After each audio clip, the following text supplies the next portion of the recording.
Hola a todos, bienvenidos una vez más al canal. Seguimos con la sección Lee conmigo.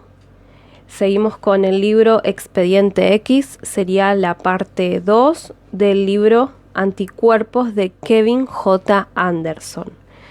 Mi nombre es Vanessa y espero que les esté gustando esta sección, al menos como me está gustando a mí. Hoy me preparé un tecito para leer con ustedes, así que desde ya les pido disculpas por si voy tomando, así no ando cortando a cada rato. La verdad no sé por qué terminé la parte anterior y no terminé el capítulo. O sea, sinceramente no me quise hacer la misteriosa. Pero bueno, quedé ahí, así que voy a retomar en el último párrafo y terminamos el capítulo 5. Nunca he visto tumores que crecieran tan deprisa, dijo Scully. Parece imposible. Las células tienen una velocidad limitada de reproducción. Se inclinó y observó la baba que cubría algunas zonas de piel. Era como una mucosa clara. Lo estamos tratando como un caso de alta contaminación. Estamos a la espera de los resultados de las pruebas del Centro de Control de Epidemias para mañana más o menos, dijo Quinton. Yo también estoy realizando mis propios análisis, pero lo cierto es que es un caso insólito.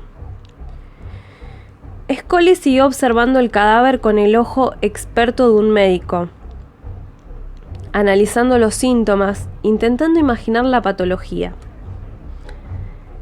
El auxiliar le ofreció una caja de guantes de látex. Ella se puso un par, flexionando los dedos y se inclinó para tocar la piel del cuerpo.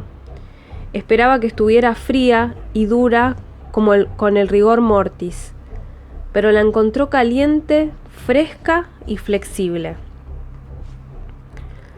¿Cuándo lo trajeron?, preguntó. El domingo por la noche, contestó Quinton. Scully olía la helada frialdad de la nevera. La notaba con la mano.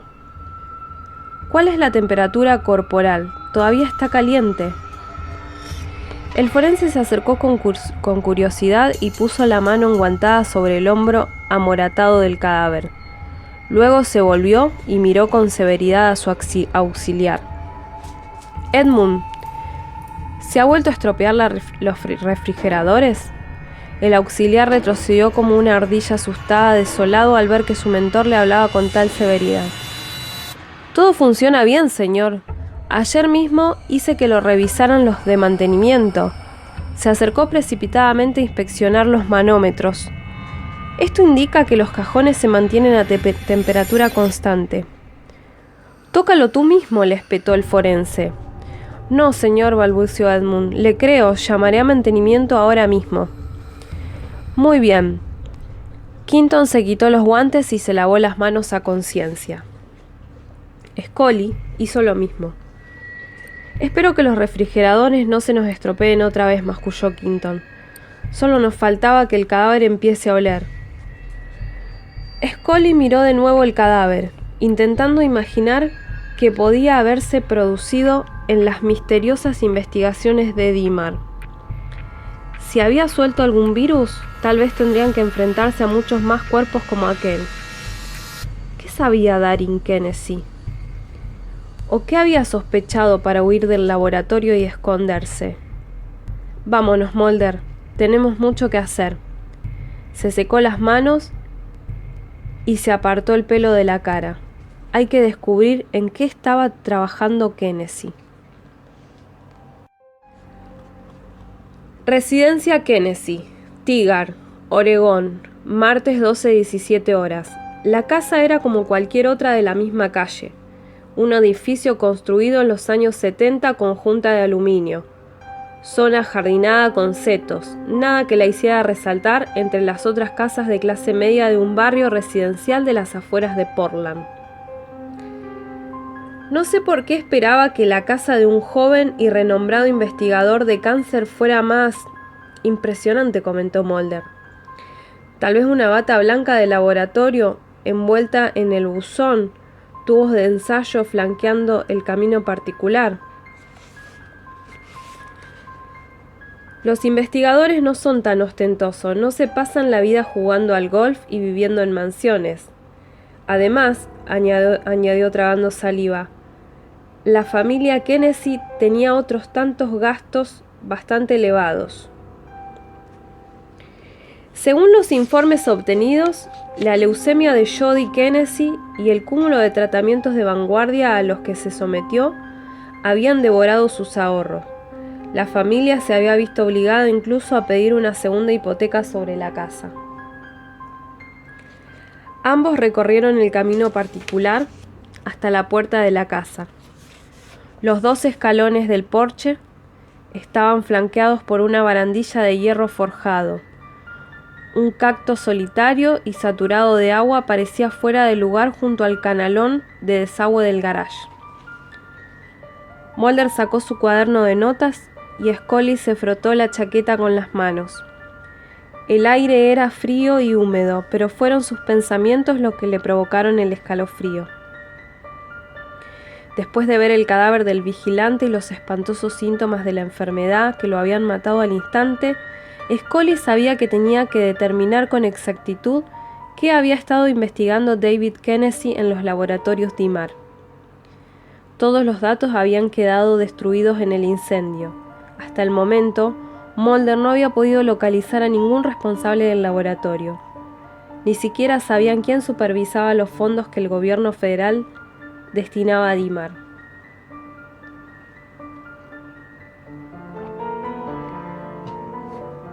A él le intrigaban y le motivaban los callejones sin salida, mientras que a ella le interesaban más las cuestiones médicas. En principio jamás hubiera esperado que la esposa de un investigador estuviera al tanto de su trabajo, pero en este caso había circunstancias atenuantes.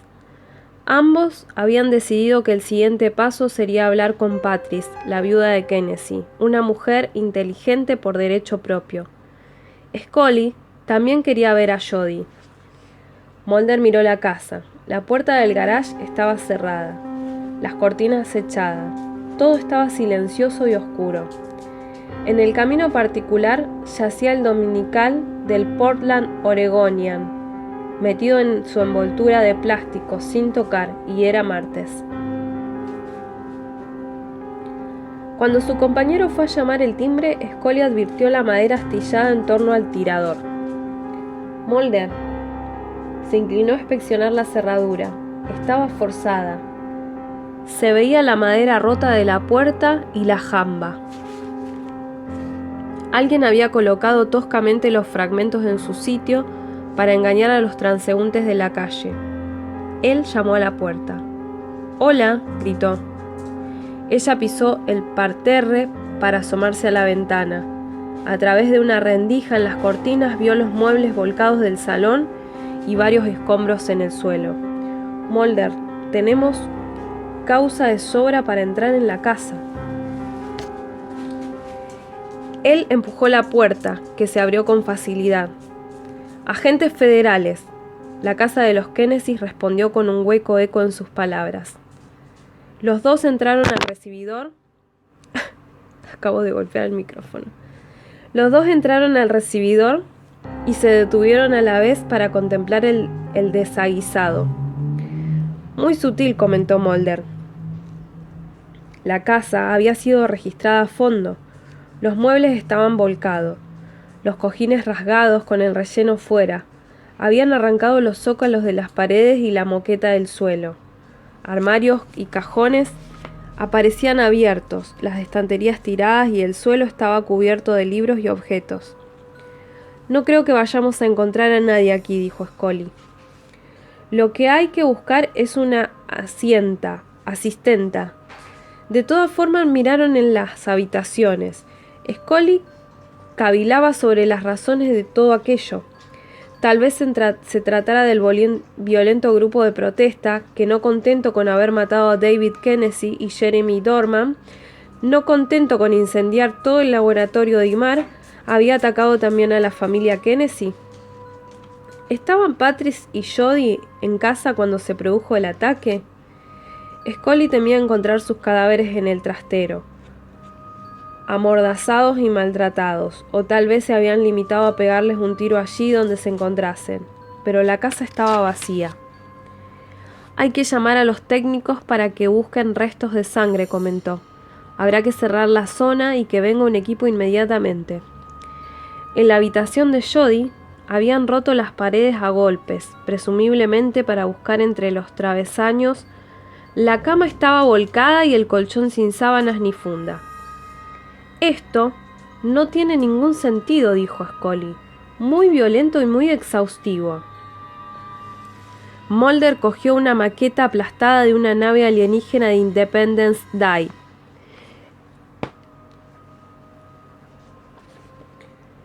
Era fácil imaginar con cuánto amor y cuidado debió de montarla el chico de 12 años.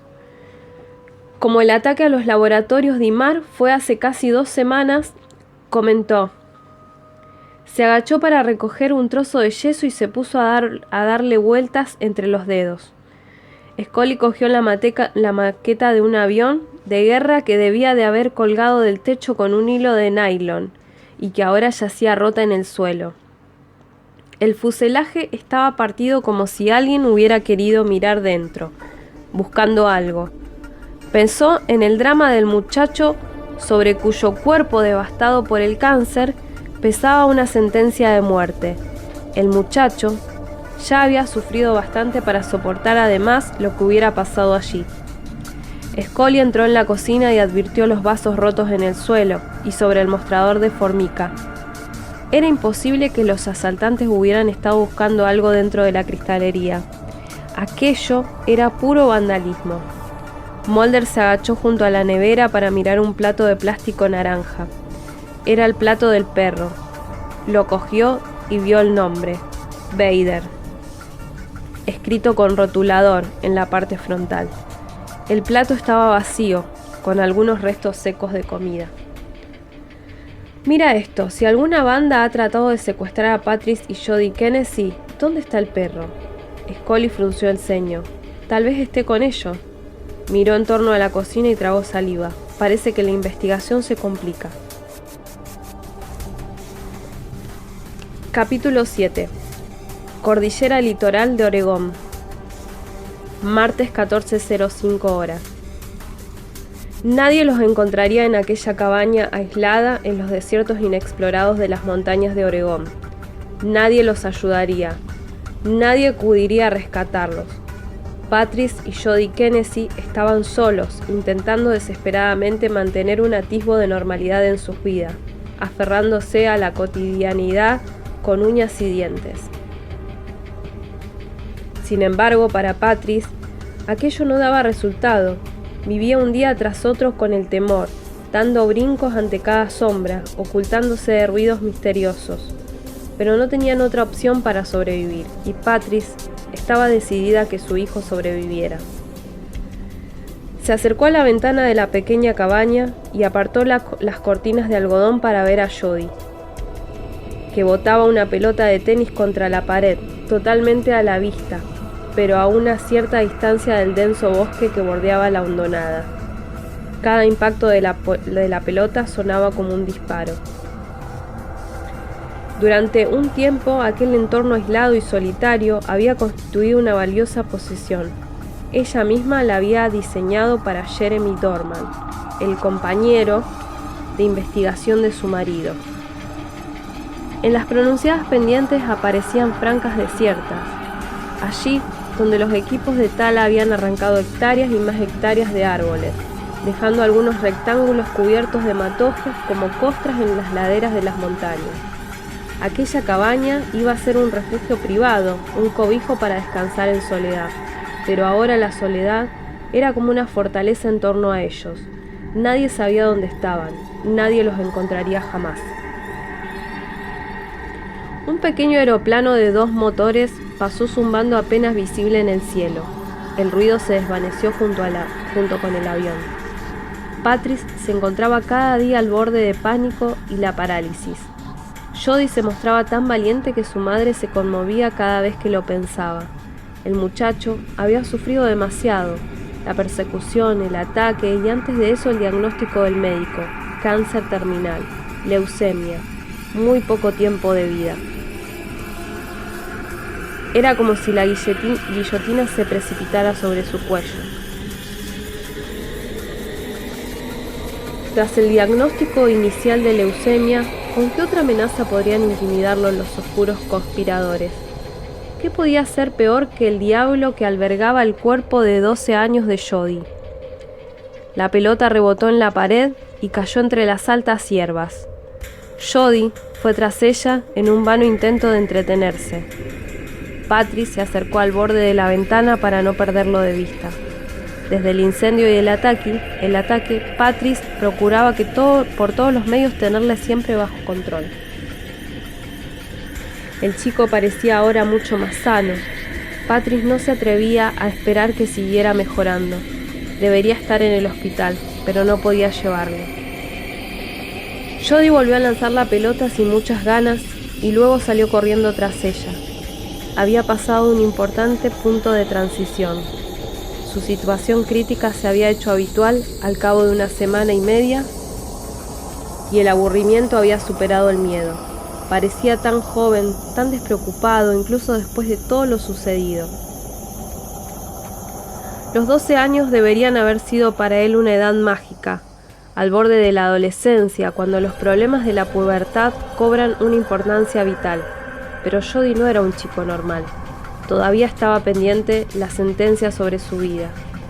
Patrice abrió la puerta y tras echar un vistazo a sus espaldas salió al porche, haciendo un esfuerzo por borrar su expresión preocupada, aunque de todas formas a esas alturas Jody debía considerar que la preocupación era absolutamente normal en ella. El cielo gris de Oregón se había abierto para dar paso a las horas diarias de sol. La pradera parecía fresca tras las lluvias nocturnas. Cuando el matraqueo del agua sonaba como espeluznantes pasos en la ventana. Patrice había permanecido despierta durante horas, mirando el techo. Ahora los altos pinos y álamos arrojaban sombras sobre el lodoso camino que bajaba del risco alejándose de la distante autopista. En principio, nadie conocía aquel lugar. Jeremy Dorman no tenía teléfono. Nadie le recogía la basura. Solo recibía un intermitente servicio eléctrico. En principio, era un aislamiento perfecto. Patrice no creía en la perfección, pero esperaba que a nadie se le ocurriera ir a buscarla allí. Jody lanzó la pelota con tanta fuerza que salió al camino. Rebotó en una piedra y se internó en la densa arboleda. Con un grito de rabia que por fin traicionaba su tensión, Jody arrojó la raqueta de tenis y se quedó allí furioso. Impulsivo, pensó Patrice. Jody se parecía cada vez más a su padre.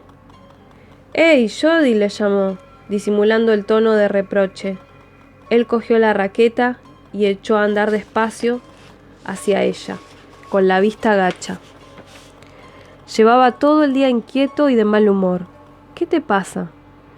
El muchacho evitó mirarla a la cara. Se volvió entornando los ojos hacia donde el sol iluminaba los pinos. A lo lejos se veía el grave rumor de un camión cargado de troncos que pasaba por la carretera al otro lado de la barricada de árboles. «Es Vader», contestó finalmente Jody, mirando a su madre en busca de comprensión. «Ayer no volvió y no lo he visto en toda la mañana». Patrice sintió una oleada de alivio al entenderlo todo. Por un momento había tenido miedo de que el chico hubiera visto a algún desconocido o hubiera oído algo en las noticias de la radio. «El perro estará bien, ya verás. Nunca le pasa nada». Vader y Jody tenían casi la misma edad y siempre habían sido inseparables. A pesar de sus preocupaciones, Patrice sonrió al pensar en aquel labrador negro, inteligente y noble. 11 años antes, Patrice pensaba que el mundo era maravilloso. Su hijo de 1 año correteaba en pañales. Había dejado de lado sus muñecos y jugaba con el perro. El pequeño sabía decir mamá y papá e intentaba decir Vader. aunque le sonaba drr. Patrice y David se reían viéndolo jugar juntos. Vader corría de un lado a otro, resbalando en el suelo de madera pulida. Jody chillaba de gozo. El perro ladraba y daba saltos en torno al niño, que intentaba dar vueltas sobre sus pañales en el suelo. Habían sido tiempos tranquilos, magníficos. Ahora, sin embargo, Patrice no había tenido un momento de paz desde la aciaga noche en que recibió una llamada desesperada de su esposo desde el laboratorio incendiado. Hasta entonces, el peor momento de su vida fue cuando se enteró de que su hijo se moría de cáncer. Pero, ¿y si Vader está herido, muriéndose por ahí, mamá?, preguntó Jody. Intentaba no llorar, pero tenía lágrimas en los ojos. ¿Y si ha caído en una trampa o algún cazador le ha pegado un tiro? Patrice meneó la cabeza. Vader volverá sano y salvo, aseguró intentando consolarlo. Siempre vuelve sano y salvo. De nuevo, sintió un escalofrío. Sí, siempre sano y salvo. Capítulo 8. Pabellón de autopsias del Hospital Mercy, Portland, Oregon, martes 14:24 horas. A pesar de la gruesa tela de sus toscos guantes, Scully notaba la suave blandura de la cavidad interna del cadáver. Sus movimientos eran de una imprecisión y una lentitud irritantes, pero al menos los gruesos guantes la protegían del contacto con lo que quiera que hubiera matado a Vernon Ruckman. El filtro de aire le bombeaba en la cara un aire frío y rancio. Tenía los ojos secos, le ardían. Le habría gustado frotárselos, pero estaba embutida en un traje anticontaminación y no tenía más remedio que aguantar la incomodidad hasta terminar la autopsia del vigilante de seguridad.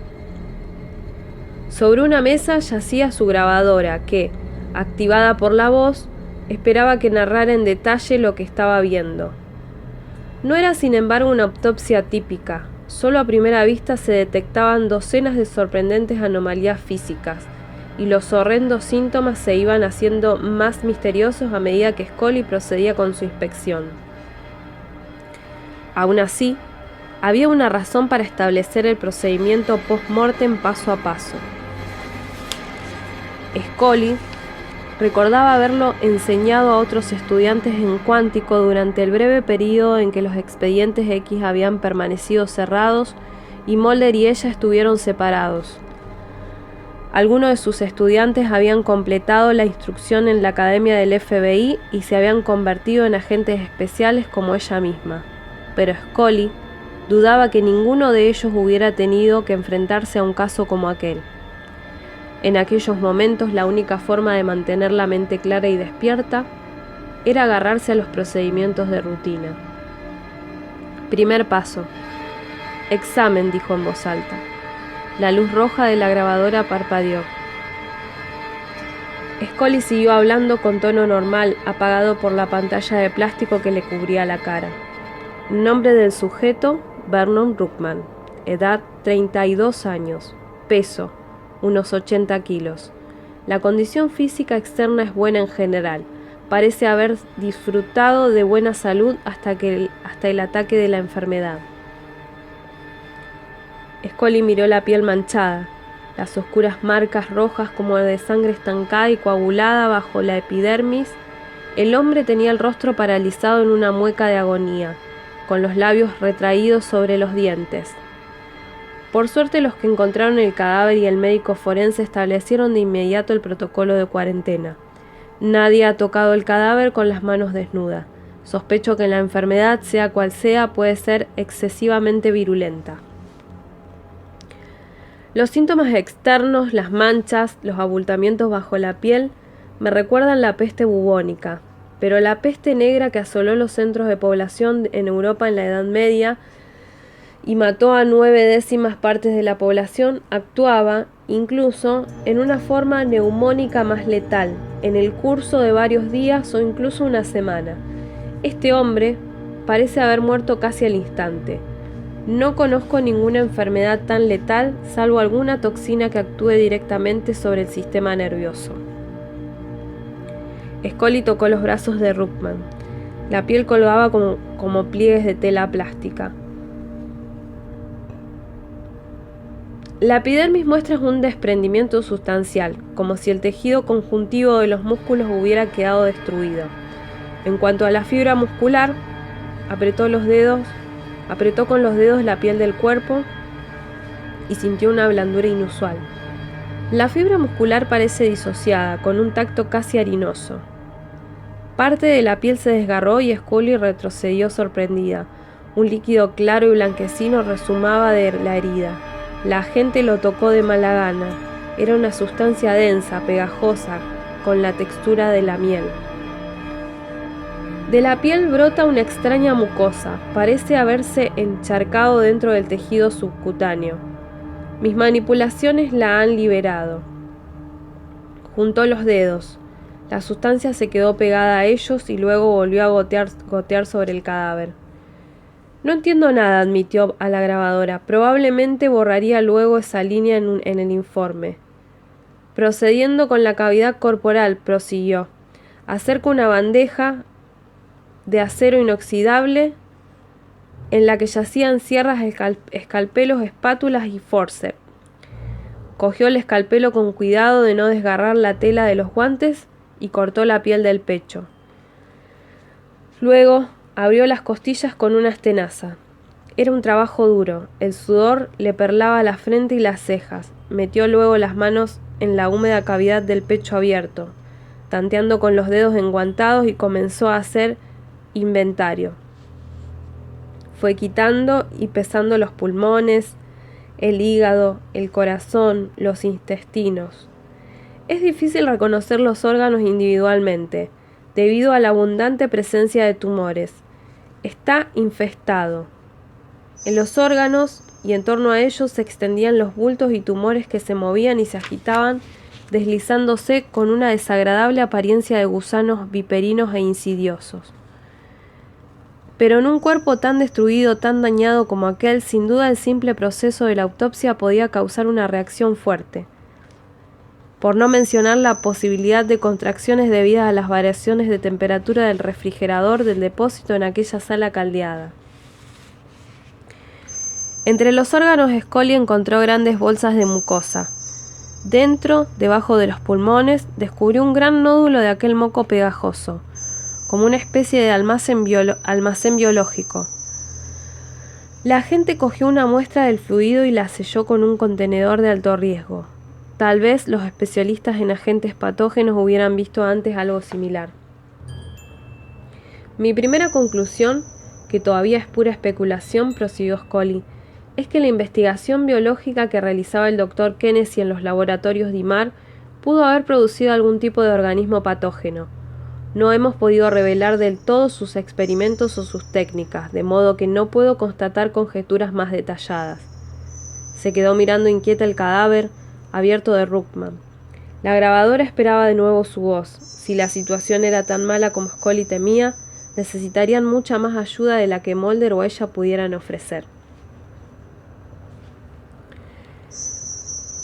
Los bultos y las deformaciones dentro del cuerpo de Vernon Ruckman sugieren que un rápido crecimiento de células devoró su cuerpo con sorprendente velocidad.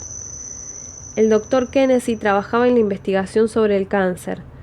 ¿Podía haber producido una base genética o microbiana para la enfermedad? ¿Habrá liberado alguna terrible forma viral de cáncer? Scully tragó saliva asustada ante su propia idea. Todo eso es muy probable, pero difícil de descartar a la vista de los síntomas que he observado en el cadáver. Sobre todo si el individuo, como es evidente, gozaba de buena salud solo unas horas antes de que se encontrara el cuerpo. El periodo entre la aparición de la enfermedad y la muerte había sido como máximo de unas pocas horas, tal vez mucho menos. No había habido tiempo para un tratamiento, ni siquiera para que el hombre se diera cuenta de su destino. Vernon Ruckman solo había contado con unos minutos antes de que una enfermedad terminal acabara con él. Apenas el tiempo para una oración. Capítulo 9. Clínica veterinaria de la familia Hubbard, Lincoln City, Oregón. Martes 1:11 horas. El doctor Elliot Hurgat se debatía entre dormir con una inyección al labrador herido o dejarlo morir de modo natural. Como veterinario tenía que tomar aquella misma decisión incontables veces, y nunca era fácil. El perro yacía en una de las mesas quirúrgicas de acero inoxidable, todavía vivo, contra toda esperanza. El resto de la clínica estaba tranquilo y silencioso. En las jaulas había otros animales, en silencio pero inquietos y suspicaces. Fuera todo estaba oscuro. Lloviznaba, como era habitual a aquellas horas de la noche, pero hacía bastante calor para abrir la puerta trasera. La brisa húmeda mitigaba el olor a productos químicos y miedo animal que enrarecía el aire. Hubbard siempre había creído en las propiedades curativas del aire fresco, tanto para los animales como para las personas. Su vivienda se encontraba en el piso de arriba. Había dejado el televisor encendido y los platos sin fregar, pero lo cierto es que pasaba mucho más tiempo allí abajo, en la oficina, el quirófano y el laboratorio. Aquello era en realidad su hogar. Las habitaciones de arriba eran sencillamente donde comía y dormía. Después de tantos años, la práctica veterinaria era para Hubbard más un hábito que una esperanza de lograr el éxito. Lo cierto es que se las había ido arreglando hasta entonces. La gente de la zona acudía a él con regularidad, aunque muchos esperaban una consulta gratis como favor de amigo o de vecino. De vez en cuando algún turista sufría algún accidente con su perro. Hubbard había visto muchos casos como el de aquel labrador negro. No era el primer conductor que, sintiéndose culpable, le entregaba un animal muerto o medio muerto, esperando que Hubbard obrara milagros. A veces la familia se quedaba, pero casi siempre, como en este caso, procedían sus interrumpidas vacaciones. El labrador negro temblaba, olfateaba, gemía. La mesa estaba manchada de sangre. Hubbard había hecho lo posible por cerrar las heridas, colocar las costillas rotas, pero el perro tenía la pelvis destrozada y el espinazo partido, así como graves heridas internas. No llevaba collar, no tenía papeles. Jamás se recobraría de sus heridas, y aunque sobreviviera, gracias a algún milagro, Hubbard no tendría más remedio que entregarlo a una perrera, donde yacería en una jaula patéticamente antes de que allí lo mataran. Inútil, todo era inútil. Hubbard respiró hondo y suspiró. El perro se estremeció. Tenía mucha fiebre. Hubbard nunca había visto una temperatura tan alta en un animal. Le puso un termómetro con auténtica curiosidad y contempló atónito cómo superaba los 41 grados. La temperatura normal de un perro era de unos 38, y con la conmoción de las heridas el perro debería estar todavía más frío.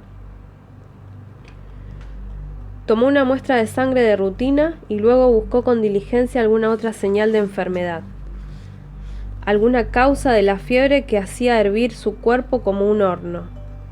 Lo que encontró lo dejó perplejo. Los gravísimos traumatismos del perro parecían sanar rápidamente. Las heridas encogían. Levantó uno de los vendajes de la caja torácica y, aunque la gasa estaba empapada en sangre, no vio señales de la herida. Hubbard sabía que debían de ser imaginaciones suyas provocadas por su deseo de salvar al animal, pero no, era imposible salvarlo y Hubbard lo sabía, aunque no perdiera la esperanza. El perro seguía temblando y gimiendo suavemente. Con un pulgar calloso, Hubbard le levantó un párpado y en el ojo vio una especie de película lechosa, como si fuera un huevo medio hervido. El animal estaba en coma profundo, no tenía salvación, apenas respiraba. La temperatura le había subido a 42 grados, aunque no tuviera ninguna herida, aquella fiebre era mortal. Del morro negro goteaba un hilito de sangre. Al ver aquella diminuta herida, una manchita de sangre roja en el pelaje negro del delicado hocico, Hubbard decidió ahorrar sufrimientos al animal. Se quedó un rato contemplando a su paciente antes de acercarse al armario de los medicamentos. Abrió las puertas y sacó una larga jeringa y un frasco de butanol, un concentrado de pentabarbitol sódico.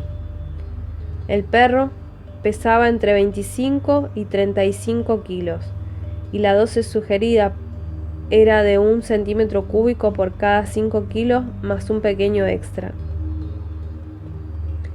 El veterinario sacó 10 centímetros cúbicos, más que suficiente. Si el propietario del perro volvía alguna vez, encontrarían en la ficha la anotación DI, un eufemismo de dormido con inyección, que a su vez era un eufemismo para expresar que se había matado al animal, o que se le habían ahorrado sufrimientos, como se enseñaba siempre en la escuela de veterinaria. Una vez tomada la decisión, Hughard no vaciló. Se inclinó sobre el animal, le clavó la aguja en el cuello y le inyectó la dosis letal. Después de las graves heridas sufridas, el labrador negro no movió ni un músculo ante el pinchazo de la hipodérmica.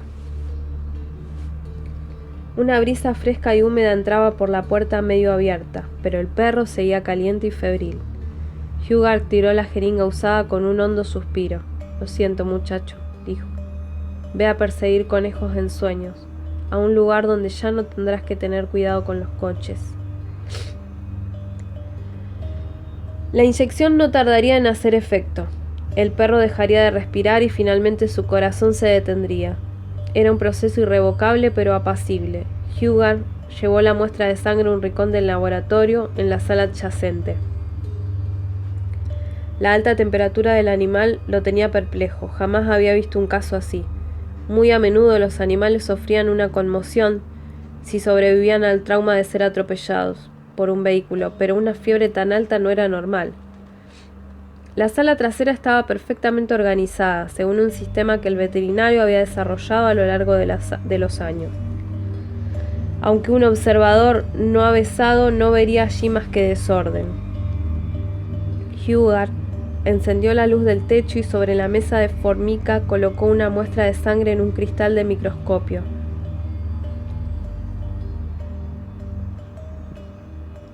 El primer paso sería hacer un recuento de los glóbulos blancos para ver si tenía algún tipo de infección o parásitos en la sangre. El perro podía haber estado muy enfermo antes de ser atropellado. De hecho, eso explicaría que el animal se mostrara tan torpe, que no viera el automóvil que se le echaba encima. Si el perro sufría alguna enfermedad grave, Hughard necesitaba comprobarlo y hacerlo constar. En la sala de operaciones y recuperación, otros 2 perros comenzaron a ladrar y a gemir. Un gato maulló. Las jaulas resonaron. Hughard no prestó atención. Los perros y gatos hacían un típico ruido caótico al que el veterinario se había acostumbrado a lo largo de muchos años. De hecho, le había sorprendido lo tranquilos que estaban los animales al verse en una situación extraña, encerrados junto a una jaula para pasar la noche. Ya estaban resentidos por haber sido esterilizados o castrados o por la dolencia que motivara la consulta al veterinario. El único animal que ahora le preocupaba era el labrador negro, y a esas alturas el eutanol estaría haciendo efecto. Molesto por las sombras que le distraían, Hughard encendió un fluorescente colocado bajo los armarios y luego iluminó el cristal bajo el microscopio con una lamparita. Se frotó los ojos y enfocó el aparato sobre la muestra de sangre. El perro debía de estar deslizándose en el sueño eterno, pero su sangre estaba absolutamente viva. Además de los habituales glóbulos blancos, rojos y plaquetas, Hughard vio unas pequeñas manchas, unos corpúsculos plateados como relucientes cristales cuadrados que se movían con voluntad propia. Si aquello era una especie de infección generalizada, se trataba de microorganismos que Hughard no había visto jamás. Los corpúsculos metálicos eran tan grandes como células y se movían a velocidad vertiginosa, como animados por una misión. «Es increíble», dijo. Su voz sonó estertórea en el claustrofóbico cubículo. A menudo hablaba con los animales o consigo mismo, pero antes nunca le había preocupado. Ahora, sin embargo, hubiera deseado no estar solo. Le hubiera gustado tener a alguien con quien compartir aquel sorprendente descubrimiento. ¿Qué clase de enfermedad o infección podía presentar aquellos síntomas? Tras una larga carrera como veterinario creía haberlo visto casi todo, pero jamás se había encontrado con nada como aquello, ni remotamente similar. Confió en que no fuera contagioso. Mal hecho. Aquel edificio reformado había sido su casa y su lugar de trabajo durante décadas, pero ahora le parecía extraño y siniestro. Si el perro sufría alguna enfermedad desconocida, tendría que ponerse en contacto con el Centro de Control de Epidemias e informar de aquel extraño caso. Hughard sabía qué hacer en caso de un brote de rabia o cualquier otra enfermedad habitual en los animales domésticos, pero aquellas cosas microscópicas que eran como máquinas le resultaban totalmente desconocidas. En la sala de cirugía, los animales enjaulados maullaban y ladraban, armando un auténtico estruendo. El anciano lo advirtió de forma subconsciente, pero el ruido no era suficiente para apartarle de lo que veía fascinado en el microscopio. Hughard se frotó los ojos y volvió a enfocar el aparato, borrando la primera imagen para concentrarse en un plano más aumentado.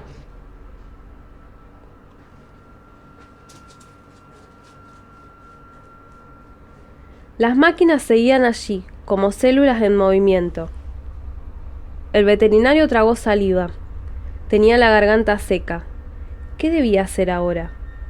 De pronto se dio cuenta de que en la sala de al lado había estallado un pandemonium de ladridos y maullidos, como si un zorro hubiera atacado un gallinero. Se dio medio vuelta, tropezó con el taburete metálico que cayó al suelo y avanzó dando saltos sobre una pierna, con la cadera dolorida. Cuando por fin irrumpió en la sala de operaciones, miró primero la jaula. Los animales se apretaban contra los barrotes del fondo, intentando apartarse del centro de la habitación. Hughard ni siquiera miró al labrador negro, porque ya debía de estar muerto. Pero en este momento oyó unas patas arañando la superficie de acero de la mesa. El perro se levantó, se sacudió y bajó de un salto, dejando en la mesa una mancha de sangre. No mostraba ninguna herida. Temblaba lleno de energía, totalmente sano. La sorpresa de Hughard fue mayúscula. Era incapaz de creer que el perro no solo había recobrado la conciencia a pesar de sus graves heridas y la inyección letal, sino que había logrado saltar de la mesa y salir de la casa. Aquello era tan increíble como la contaminación de la muestra de sangre. Hughard se precipitó sobre él. Espera, que te voy a echar un vistazo. El perro lanzó un ladrido y se marchó. Capítulo 10. Ruinas de los laboratorios Dimar. Martes 16:50 horas. No mucho antes del amanecer, sobre las colinas de Portland, apareció una insólita franja de cielo azul. Mulder alzó la vista con los ojos entornados mientras subía en el coche alquilado de pronunciada pendiente en dirección a las ruinas de los laboratorios Dimar. Le hubiera gustado tener sus gafas de sol. Gran parte de la estructura de los edificios permanecía intacta, a pesar de haber sido devorada por el fuego en su totalidad. Las paredes estaban ennegrecidas, el armazón de madera convertido en carbón y los muebles destrozados y retorcidos. Algunas vigas habían caído del techo, mientras que otras se balanceaban precariamente contra las paredes de hormigón y las vigas de metal. Entre las cenizas y la piedra rota abundaban los cristales rotos. Al coronar la colina y llegar a la combada alambrada que rodeaba el recinto, Mulder apagó el coche y se quedó mirando a través del parabrisas. «Menuda mansión sería esta», dijo. «Tendré que hablar con mi agente inmobiliario». Scully salió del coche. «Demasiado tarde para hacer una oferta, Mulder. Esto será demolido dentro de unos días para construir un nuevo parque empresarial. Miró la densa pineda y contempló la vista de Portland que se extendía debajo del sinuoso río y su collar de puentes. Él advirtió que el equipo de construcción avanzaba muy deprisa. De seguir con aquel sorprendente ritmo, apenas tendrían tiempo de terminar la investigación. Abrió la alambrada que en algunas zonas estaba hundida y mostraba grandes agujeros. Toda la valla estaba adornada de señales de peligro que advertían del riesgo de derrumbamiento en el edificio. Mulder dudaba de que los carteles disuadieran al más timorato de los vándalos. Por lo visto, la muerte de Vernon Ruckman ha sido mucho más eficaz que los vigilantes o los carteles, comentó Scully. Se detuvo un momento en la alambrada y luego fue tras su compañero a las zonas del incendio. Me he puesto en contacto con la policía local para que me pusiera al corriente de su investigación sobre el incendio, pero de momento todo lo que me han dicho es que está pendiente y no hay nada nuevo. Mulder alzó las cejas. O sea, era un grupo de protesta con fuerza suficiente para convertirse en una turbamulta y ahora resulta que no pueden encontrar a ningún miembro. El laboratorio del FBI está analizando la nota de reivindicación del atentado. Esta misma tarde deberíamos saber quién está detrás de Liberación Inmediata. La nota parece obra de un aficionado. Mulder se quedó mirando las negras paredes de las instalaciones de IMAR. Luego, los dos se internaron entre las ruinas con cautela. Se percibía un penetrante olor a hollín, plástico quemado y productos químicos volátiles. Mientras admiraba desde las ruinas el paisaje del bosque y la ciudad a sus pies, Mulder imaginó una multitud de manifestantes furiosos e incontrolados subiendo por el camino aquella noche, una semana y media atrás. Respiró hondo con una bocanada de aire cargado de cenizas.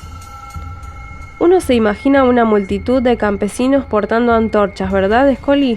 Miró el techo inestable, las columnas rotas, las paredes caídas y avanzó con cuidado por lo que debía de haber sido el vestíbulo principal. Una muchedumbre furiosa dispuesta a quemar el laboratorio infernal y matar al científico loco. Scully parecía turbada. ¿Pero por qué estaban tan furiosos?, preguntó. Algo sabían. Esto era un centro de investigación sobre el cáncer. De todos los campos de la ciencia, precisamente deberían respetarlo hasta los manifestantes más vehementes. No creo que el motivo de preocupación fuera la investigación sobre el cáncer. ¿Entonces qué? ¿Los experimentos con animales? No sé qué tipo de experimentos realizaba el Dr. Kennedy, pero yo ya he investigado otras veces a grupos pro derechos de los animales y lo más que han hecho ha sido irrumpir en algún laboratorio para sacar de sus jaulas a algunos perros y ratas. Nunca he tenido noticia de que mostraran un nivel tan extremo de violencia. Yo creo que el problema era el tipo de investigación. Alguien debía de considerarla una amenaza. ¿Por qué si no han desaparecido todos los datos? Parece que ya tienes una teoría, Mulder. David Kennedy y su hermano habían armado algún jaleo en la comunidad científica, probando nuevos enfoques y tratamientos poco ortodoxos que todos habían ya abandonado. Según el currículum de Kennedy, era un experto en bioquímica alterada y su hermano Darin había trabajado durante años en Silicon Valley. Dime, ¿qué relación puede haber entre la electrónica y la investigación del cáncer?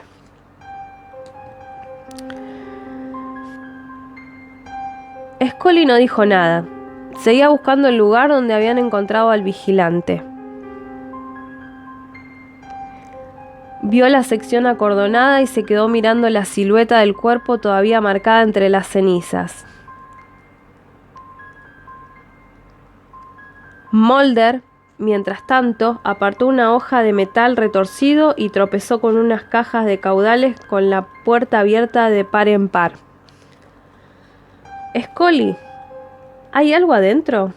Mulder alzó las cejas y rebuscó entre los escombros. No.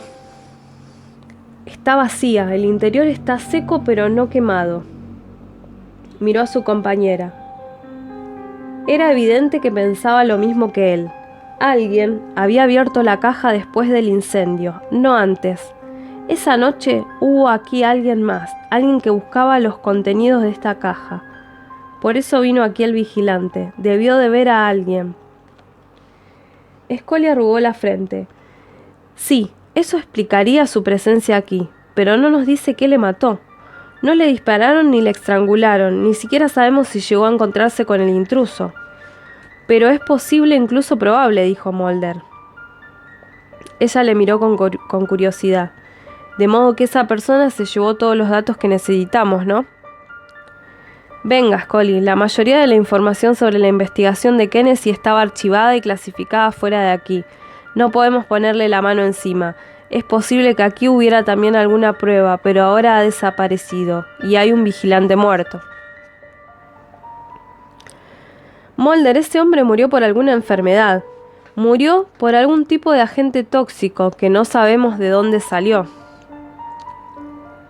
O sea que piensas que quienquiera que estuviese aquí esa noche mató al vigilante y se llevó los archivos de la caja fuerte.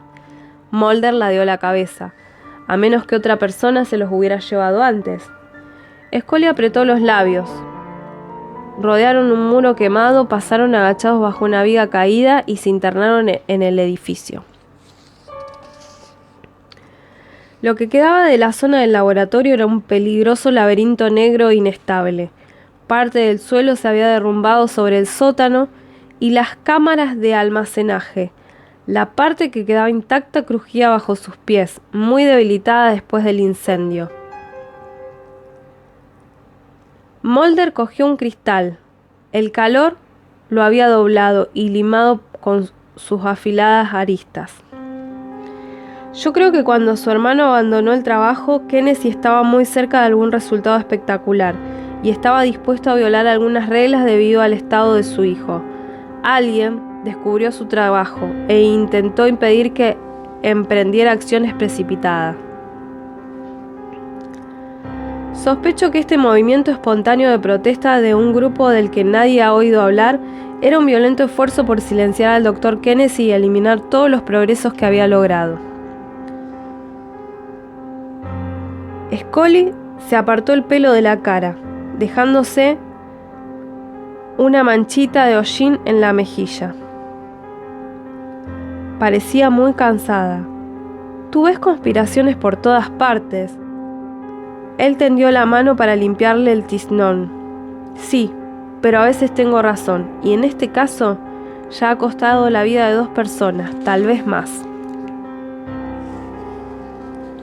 Capítulo 11.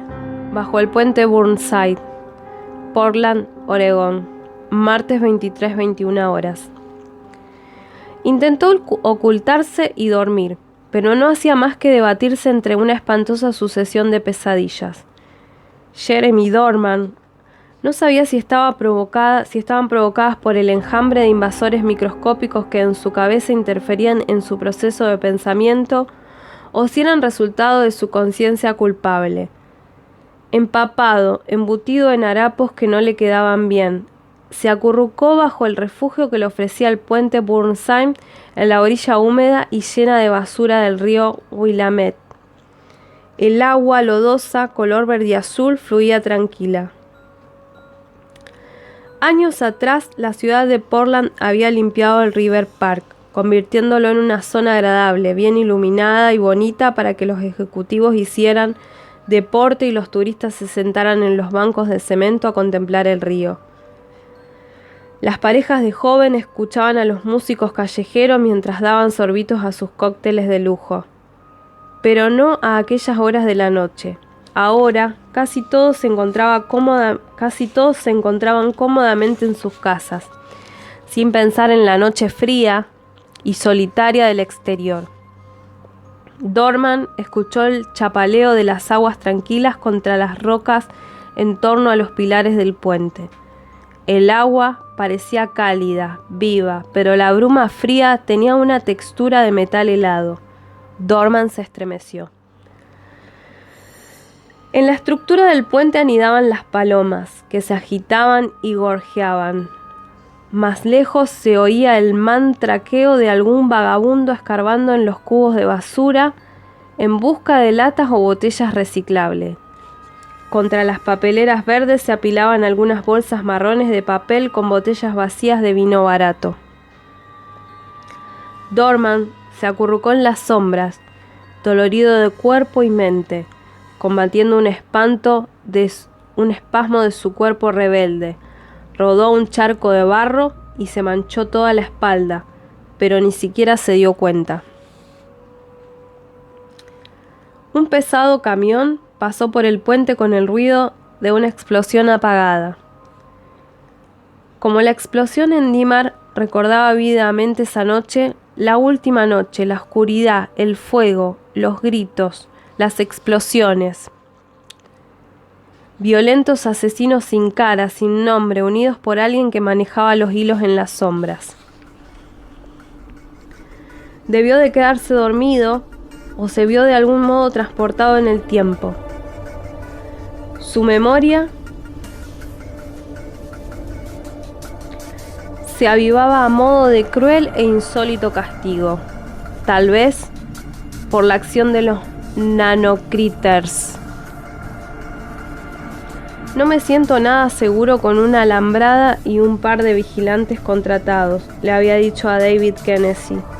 Al fin y al cabo, aquello no era precisamente una instalación de alta seguridad. David había logrado introducir a su perro herido y una pistola. Empiezo a pensar que tu hermano hizo bien en marcharse hace 6 meses. Dimar había solicitado vigilancia de la policía estatal, pero habían rechazado la petición amparándose en un viejo estatuto que permitía a la policía delegar las disputas internas de una empresa a las fuerzas de seguridad privada. David paseaba refunfuñando por los sótanos del laboratorio, preguntando cómo la policía podía considerar que una manifestación violenta era una disputa interna. Todavía no se le había ocurrido que tal vez alguien deseara que el laboratorio no estuviera protegido. A pesar de ser un genio en bioquímica y microingeniería, David Kennedy era una nulidad en otros aspectos. Su hermano Darin no había sido tan ingenuo y se había alargado a tiempo. David se quedó por su hijo, pero ninguno de ellos comprendía lo que había en juego. Cuando comenzó el ataque, David se lanzó a recoger atropelladamente sus informes, sus muestras, como en aquellas películas antiguas en las que un científico loco intenta rescatar un cuaderno de la llama.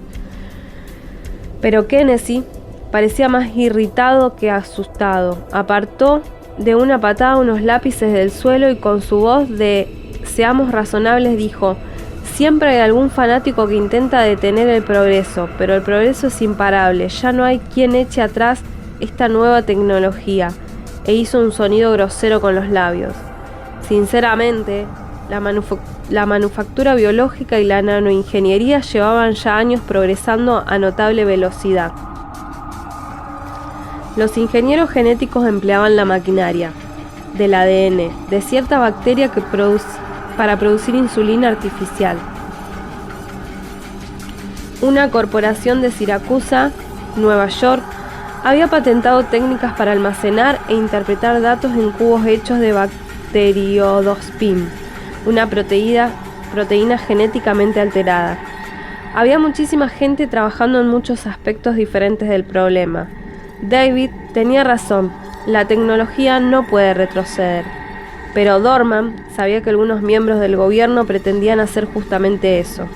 Y a pesar de los planes y los apresurados acuerdos, a pesar de las promesas, no habían dado a Dorman tiempo para escapar. Mientras David estaba distraído, corriendo al teléfono para advertir a su mujer del ataque y del peligro que también ella corría, Dorman no había podido encontrar ninguna de las nanomáquinas originales, solo los prototipos y las dudosas muestras que se habían utilizado con ambiguos resultados en otros animales del laboratorio, antes de lograr el éxito con el perro. Aún así, los prototipos habían funcionado, hasta cierto punto, por lo menos le habían salvado técnicamente. ahora entiendo. Luego Dorman oyó las ventanas que se rompían arriba, los violentos gritos que se acercaban y supo que había llegado el momento. Aquellos prototipos habían sido su último recurso, lo único que pudo encontrar. Al fin y al cabo, había resultado efectivos en las pruebas con las ratas, ¿no? Y el perro estaba bien, perfectamente sano. ¿Qué otra opción le quedaba excepto correr el riesgo? Aún así, le aterrorizaba la posibilidad de estar haciendo algo irrevocable. Era evidente que no podía ir a una farmacia a pedir un antídoto, pero al pensar en los hombres que le habían traicionado, que habían intentado matarle y resolver así todos sus problemas, hizo acopio de la determinación que necesitaba. Después de añadir la hormona de activación y el fluido portador, las máquinas microscópicas tenían que adaptarse y reiniciar su programación. Bueno, pasó una moto. Oyó la explosión de un cóctel molotov en el vestíbulo, luego ruidos de pasos a la carretera, voces apagadas discutiendo con tono frío y profesional, mientras los manifestantes seguían gritando y voceando proclamas en el exterior. Dorman se inyectó en silencio, justo antes de que David Kennedy volviera a su lado. Ahora, por fin el científico parecía asustado y con motivo.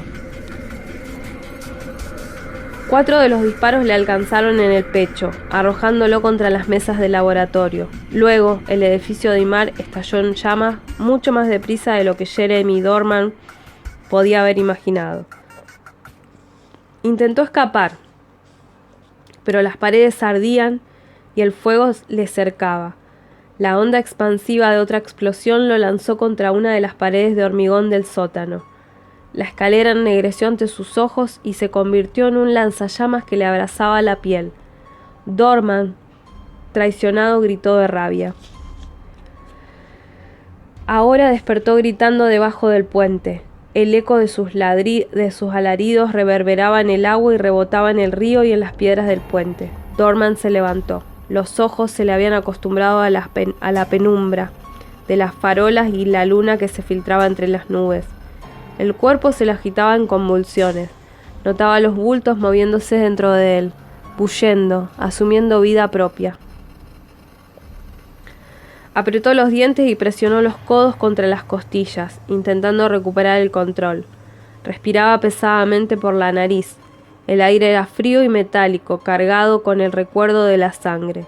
Miró la orilla. Yacían los cadáveres de 5 palomas con las alas abiertas, las plumas desordenadas y los ojos de un color gris vidrioso. De los picos abiertos goteaba un hilito de sangre. Dorman se quedó mirando los pájaros muertos y el estómago se le revolvió en una náusea. Ignoraba qué había hecho su cuerpo, cómo habría perdido el control durante las pesadillas.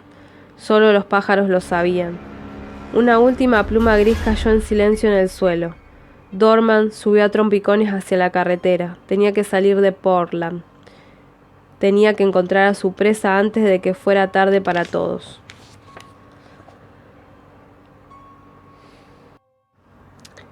Bueno, y hoy sí, terminando el capítulo. Nos queda a partir del capítulo 12. Espero que les haya gustado. A mí cada vez me está entusiasmando más realmente. No sé si es porque es de esta saga que me encantan los Expedientes X, soy hiper fanática. Me vi la serie, todos los capítulos hasta la última temporada. Y la vi varias veces. Es más, me están dando ganas de volver a verla. Así que bueno, si les gustó, les pido que por favor den like. Les pido que se suscriban. Y nos vemos en el próximo video, que va a ser la parte 3. Chau, chau.